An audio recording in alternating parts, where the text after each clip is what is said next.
नमस्कार दोस्तों, कैसे हो आप सभी लोग। Fantasy talent hub YouTube channel में आप सभी लोगों का स्वागत है।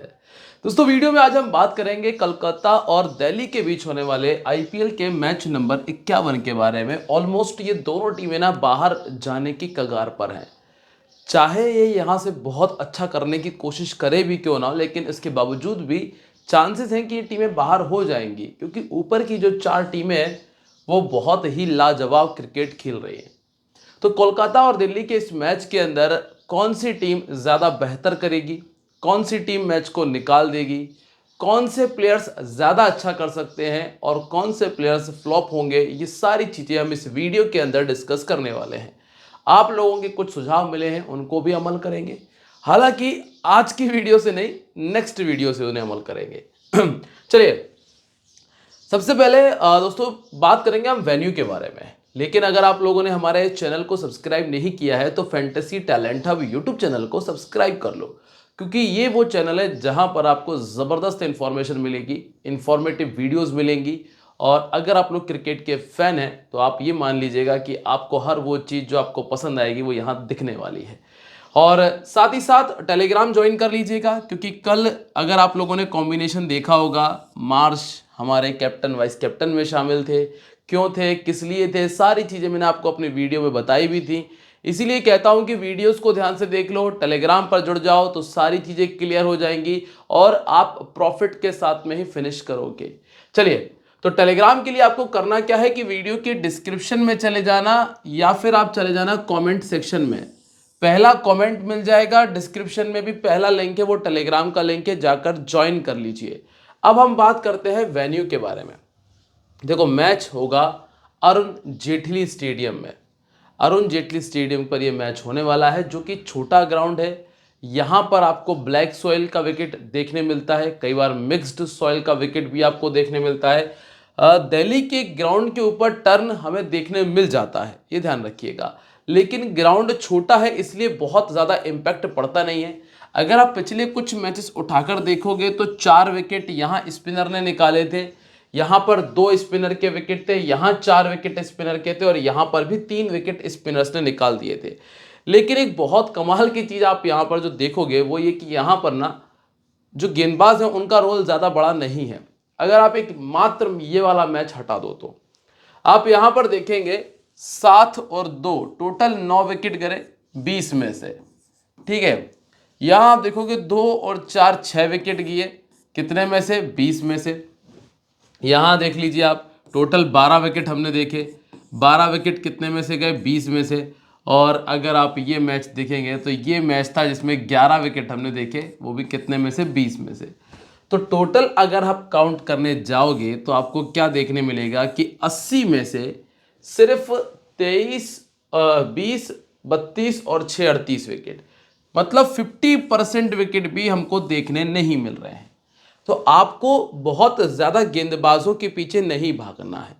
जो क्वालिटी 1 या 2 बॉलर हैं दोनों टीमों की तरफ से, दो बॉलर हैं, वो मैं आपको बता दूंगा, बस आप उनको रखिएगा। बाकी आप बल्लेबाजों की तरफ चले जाएंगे तो ज़्यादा अच्छा रहेगा, क्योंकि बैटर्स आपके लिए ज़्यादा फाइनेस्ट चॉइस रहने वाले हैं। अगर आप यहाँ देखें स्कोर करने वाले प्लेयर को, तो देखो दिल्ली तो स्ट्रगल कर रही है। यहाँ रिजवी ने स्कोर किया था जो नंबर 7 पर बैटिंग कर रहे थे, यहाँ राहुल ने स्कोर किया था। देखो, दिल्ली की स्थिति दो तरह से चल रही है, या तो राहुल स्कोर कर दे रहे हैं और अगर राहुल ने स्कोर नहीं किया है तो फिर रिजवी स्कोर कर रहे हैं। ये 2 प्लेयर्स के स्कोर हमें देखने मिल रहे हैं और बीच बीच में उचक कर आते हैं पतुम निशंका, जो कि 1 या 2 मैचेस में 40-50 रन बनाते हैं और फिर वो टीम में बने रहते हैं। ये 3 खिलाड़ी स्कोर कर रहे हैं। अगर आप यहाँ देखेंगे, पहली इनिंग में अभिषेक पोरेल का स्कोर था, यहाँ शुभमन गिल है। मतलब जहां दिल्ली ने बैटिंग की है वहां अनएक्सपेक्टेड रहा है परफॉर्मेंस। लेकिन अगर आप कोई दूसरी टीम की बात करते हैं तो आपको देखने मिलेगा संजू सैमसन ओपन कर रहे थे, प्रभ सिमरन सिंह ओपन कर रहे थे, राहुल ओपन कर रहे थे, यहाँ पे देवदत्त पडिक्कल नंबर 3 पर थे, या फिर आप यहाँ देख लो शुभमन गिल ओपन कर रहे थे। तो कुल मिलाकर अगर किसी दूसरी टीम ने बैटिंग की तो उसके टॉप ऑर्डर ने इस ग्राउंड पर स्कोर किया है। और मैं आपको एक ऐसा नाम दूंगा इस मैच के लिए, बस उसको एक बल्लेबाज गेंदबाज से बचना है, वो है मिचेल स्टार्क। अगर वो उसको खेल जाएगा तो फिन एलन जो ये नाम है, ये आप देखोगे कि आज के इस मैच में ताबड़तोड़ बल्लेबाजी करते हुए आपको नजर आ सकता है। अब आप यहाँ पर देखिए विकेट कितने गए पावर प्ले में, 2। यहाँ पर एक ही विकेट था, यहाँ पर भी एक ही विकेट था, यहाँ 6 विकेट चले गए। सेकंड इनिंग में 1, 0, 0 और 1 विकेट। वैसे तो पावर प्ले बहुत ज़्यादा गेंदबाजों के हक का नहीं होना चाहिए, लेकिन जो स्थिति हमें देखने मिल रही है दोनों टीम्स की, तो मैं मिनिमम 1 विकेट मान के तो चल ही रहा हूँ। हाँ, मैक्सिमम 2 तक गाड़ी जा सकती है। वैसे विकेट जाना नहीं चाहिए, 1 से ज़्यादा नहीं जाना चाहिए। और रही बात फास्ट बॉलर और स्पिनर्स की, तो ये जो ग्राउंड है यहाँ पर आप जैसा मैंने आपको बताया कि एक बैलेंस कॉम्बिनेशन लेके चलेंगे फास्ट बॉलर स्पिनर्स का, क्योंकि बॉलर्स को ज़्यादा विकेट मिले नहीं है। ज़्यादातर हमारा फोकस रहेगा बल्लेबाजों के ऊपर, और बल्लेबाज आपके लिए कमाल का परफॉर्मेंस करके दे सकते हैं। अब दोनों टीमों के पिछले 2 मैचेस देखते हैं कि क्या हुआ था उन दोनों मैचेस में। यहाँ पर अगर आप देखें ना, देखो 15 मैचेस जीते हैं दिल्ली ने, 19 जीते हैं केकेआर ने। पिछला मैच जब केकेआर ने 204 बनाया तो दिल्ली नहीं बना पाई। यहाँ पे रघुवंशी का 44 था, रिंकू सिंह के 36 थे, सुनील नारायण के 3 और वरुण चक्रवर्ती के 2 विकेट थे। देखो जहाँ ना टर्न का काम आ जाएगा, वहाँ ना आप ये मान के चलिएगा कि ये दोनों गेंदबाज आफत मचा देंगे। Akshar Patel 43 run 2 wicket, 38 run 2 wicket, Vipraj Nigam, du Plessis जो कि अब नहीं खेल रहे, स्टार्क के 3 विकेट है। फिर आप यहाँ देखेंगे कुलदीप यादव को, जिन्होंने 35 का स्कोर किया था। अक्षर पटेल ने 2 विकेट निकाले। ये मैच भी कोलकाता ने जीता था, हालांकि ये दोनों प्लेयर इस टीम में नहीं है। वरुण, वैभव और हर्षित अभी बाहर है। अब हम बात करते हैं यहाँ से दोनों टीम्स के बारे में।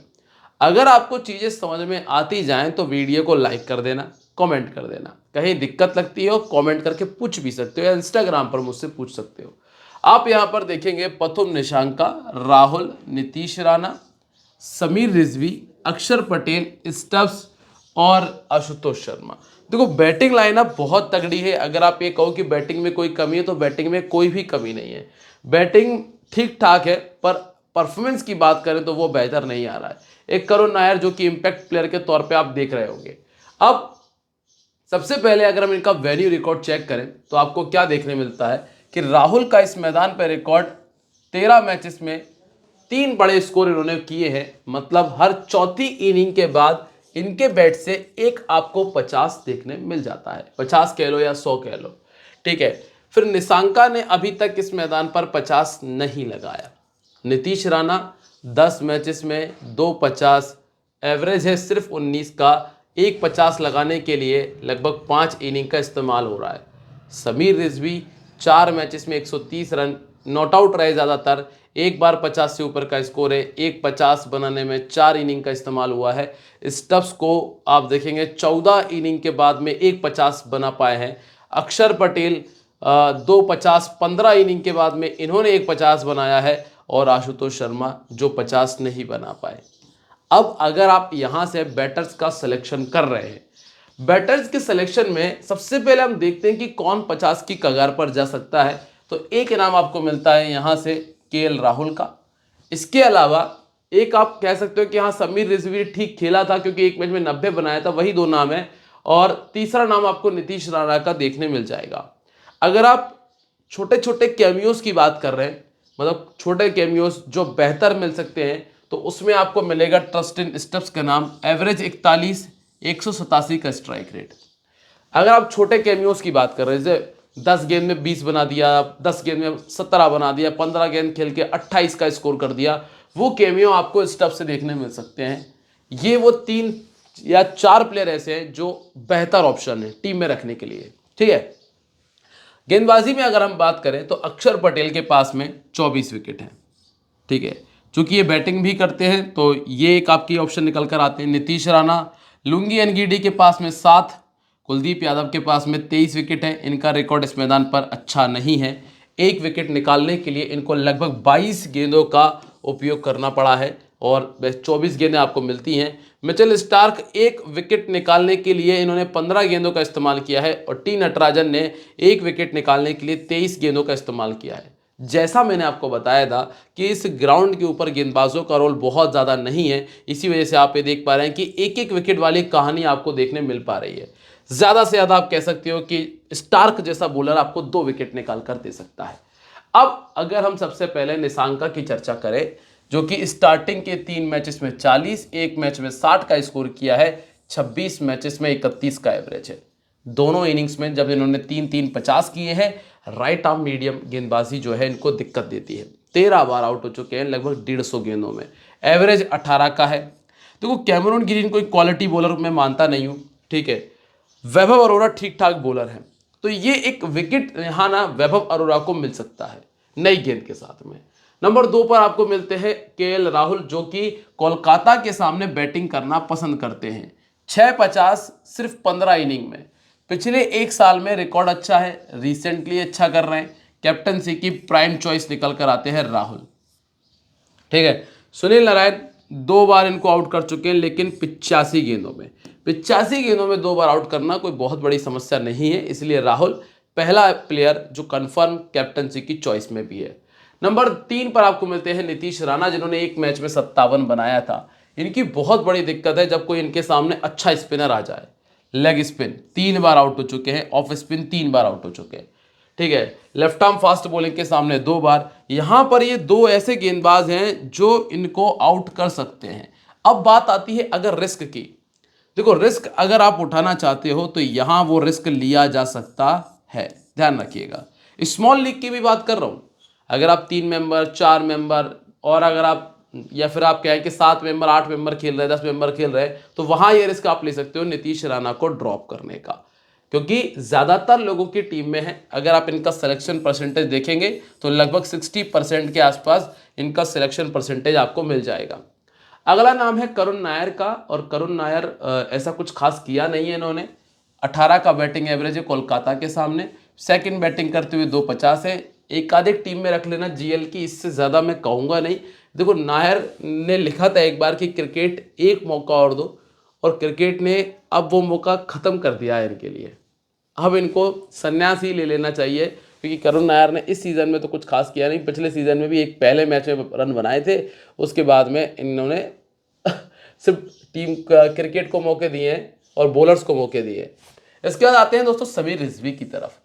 समीर रिजवी लास्ट मैच में 40 नॉट आउट थे, मतलब ये अब टीम में दोबारा से एंट्री कर जाएंगे, ठीक है। 38 का बैटिंग एवरेज है, 4 बार 50 से ऊपर का स्कोर है। सेकंड बैटिंग करते हुए 350 इन्होंने किया है।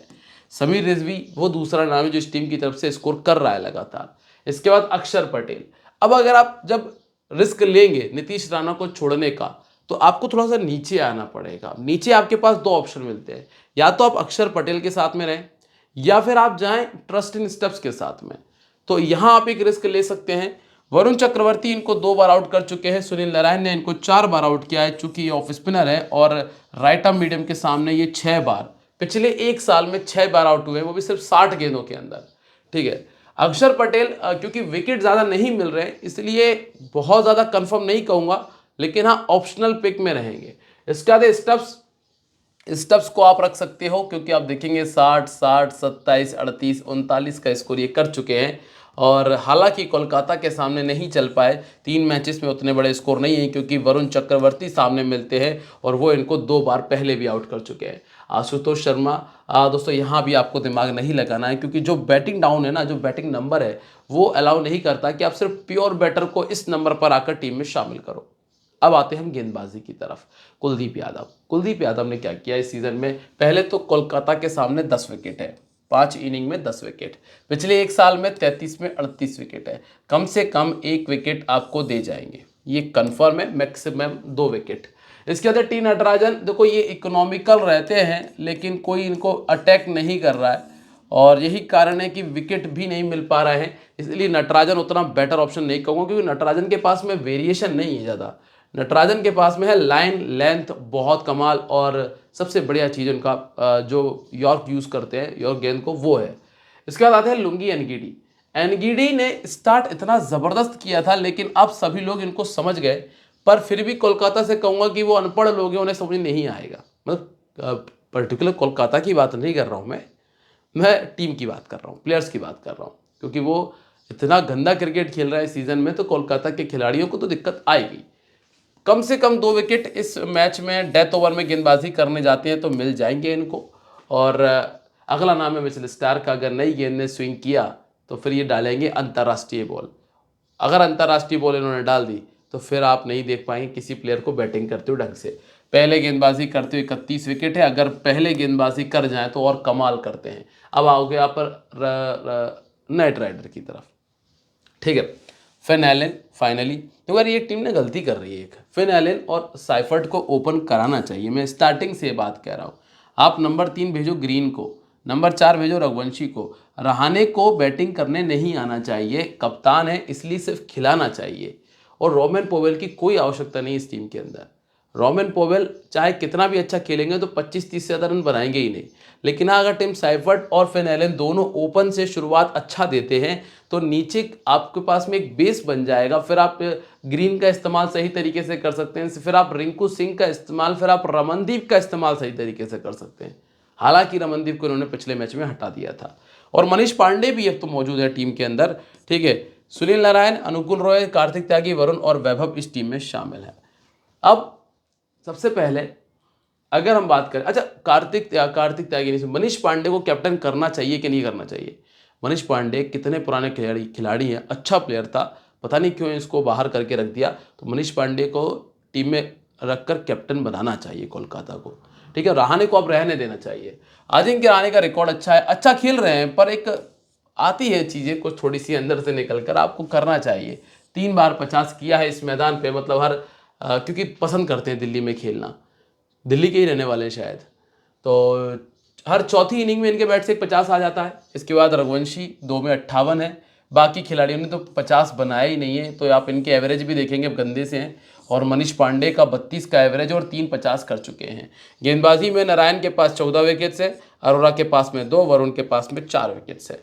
अब फिन एलन देखो अटैकिंग प्लेयर है, ग्राउंड ऐसा है कि ये अकेले मतलब भूसा नहीं धूल भर देंगे, ऐसा कह देता हूं मैं।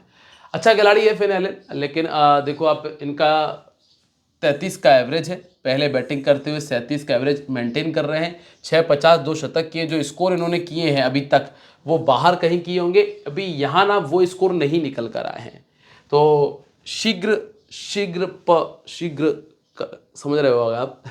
इसके बाद अजिंक्य रहाणे 43 28 41 8 और 67 का स्कोर किया है। जब रहाणे स्कोर करते हैं वो मैच टीम हार जाती है। दिल्ली 41 का है, दिल्ली के सामने इनका 41 का एवरेज है, पिछले एक साल में 37 का एवरेज है, दोनों इनिंग्स में रिकॉर्ड ठीक ठाक है। अक्षर पटेल ने 2 बार आउट किया है 68 गेंदों में, कुलदीप यादव ने 2 बार आउट किया है 27 गेंदों के अंदर। मैं रहाणे को रखूंगा, हालांकि चाहे वो कुछ भी करे, क्योंकि 20-25 कर जाते हैं। इसके बाद है रघुवंशी, अभी रघुवंशियों का टाइम चल रहा है और आप देखेंगे 59 45 50 तो 3 50 आ चुके हैं, 1 45 आ चुका है। हाल फिलहाल में ये परफॉर्मेंस दे रहे हैं। रघुवंशी टीम में है, ऑर्थोडॉक्स इनको दिक्कत देगा, राइट आर्म फास्ट बॉलिंग के सामने फंस जाते हैं। अक्षर और लुंगी एनगिडी इस तरह के 2 गेंदबाज हैं जो ये थोड़ा परेशान कर सकते हैं। हालांकि लुंगी एनगिडी जहां गेंदबाजी करने आते वहां पर ये बल्लेबाजी नहीं करते, ठीक है। इसके बाद कैमरून ग्रीन तो अभी आपके लिए इंपॉर्टेंट पिक है, क्योंकि अब बैट पे बॉल आने लगा है। 34 27 79 1 विकेट, इसलिए कैमरून ग्रीन वाइस कैप्टनसी की अच्छी चॉइस है। इसके बाद रोमन पोवेल मेरे लिए कभी भी एक अच्छी चॉइस नहीं रहते हैं। चाहे इन्होंने ये 2 मैचेस में स्कोर किया होगा, लेकिन मैं इनको कभी भी नहीं कहूँगा कि आप टीम में शामिल करो, क्योंकि बहुत बहुत रिस्की पिक है। 10 या 15 और 50 में से एक मैच आपको ऐसा करके देंगे जब आप इनसे फ़ायदा ले पाएंगे। इसके बाद रिंकू सिंह ने अब बैटिंग करने लगे हैं बेहतर, तो रिंकू सिंह को टीम में रखा जा सकता है। रिकॉर्ड देखोगे 33 का एवरेज है, 3 50 है, ग्राउंड छोटा है, फायदेमंद रहेंगे। मनीष पांडे दोस्तों इस नंबर पर तो इनको लेने से फायदा नहीं है। 7वें नंबर अगर खेलते हैं तो फायदा नहीं है। फायदा है अगर 3 नंबर खिला दो, ओपन करा दो, ज़्यादा से ज़्यादा 4 नंबर खिला दो, इससे नीचे तो मनीष पांडे का काम है ही नहीं। तो मनीष पांडे आपके लिए उतने ज़रूरी पिक नहीं रहेंगे। सुनील नारायण इनको लेके चलूंगा मैं, कम से कम 1 और मैक्सिमम 2 विकेट आपको देके जाएंगे सुनील नारायण। 53 विकेट इनके खाते में है, 14 का बैटिंग एवरेज है। बैटिंग एवरेज हमें देखना नहीं है, बॉलिंग ठीक कर रहे हैं। अनुकूल रॉय देखो इस सीजन में ठीक बॉलिंग की है, 1 2 3 4 5 6 विकेट टोटल निकाल चुके हैं अभी तक, ठीक ठाक बॉलिंग रही है। इतने ही मैचेस में बैटिंग की, मतलब इतने ही मैच खेले इन्होंने। इसके बाद है वैभव अरोरा, पावर प्ले का 1 विकेट आप मान सकते हैं इनका, पतुम निशांका वाला। रिस्क अगर लेते हो तो ये फायदा होगा। कार्तिक त्यागी अच्छा वेरिएशन यूज कर रहे हैं इस साल, पहले बॉलिंग करते हुए ही फायदेमंद है, सेकंड बॉलिंग करते हुए गलती से भी टीम में मत रख लीजिएगा। इसके बाद है वरुण चक्रवर्ती, पिछले 4 मैचेस में 10 विकेट आ चुके हैं वरुण चक्रवर्ती के। तो ये वो दूसरा नाम है नारायण के बाद में जो कन्फर्म है आपकी टीम में जो जगह बनाता है। इसके बाद कैप्टन वाइस कैप्टन पे आ जाइएगा, Cameron Green, KL Rahul, Finn Allen, ये 3 ऐसे नाम हैं जिनसे बाहर जाने की ज़रूरत नहीं पड़ेगी। फिर रिस्क लेने जाओगे तो वरुण, अक्षत और निशांका को ट्राई करना, रिस्क लेने पे सेफ में ऊपर है। टीम कॉम्बिनेशन देखो, राहुल है, रघुवंशी है, नीतीश है, निशांका ऑब्लिक स्टब्स ऑब्लिक अक्षर पटेल, ठीक है। यहाँ से Rahane, Finn Allen, Sunil Narine, Cameron Green, Varun Chakravarthy, Ngidi और स्टार्क को हमने टीम में जगह दी है। जो फेरबदल मैं करूंगा ना वो मैं आपको टेलीग्राम पे बताऊंगा, तो अगर आप लोग टेलीग्राम पे नहीं हो तो ज्वाइन कर लो, जिसका लिंक मैंने डिस्क्रिप्शन में, कमेंट सेक्शन में दोनों जगह दिया है। मिलूंगा मैं आप लोगों से अपनी अगली वीडियो में दोस्तों, तब तक के लिए बाय।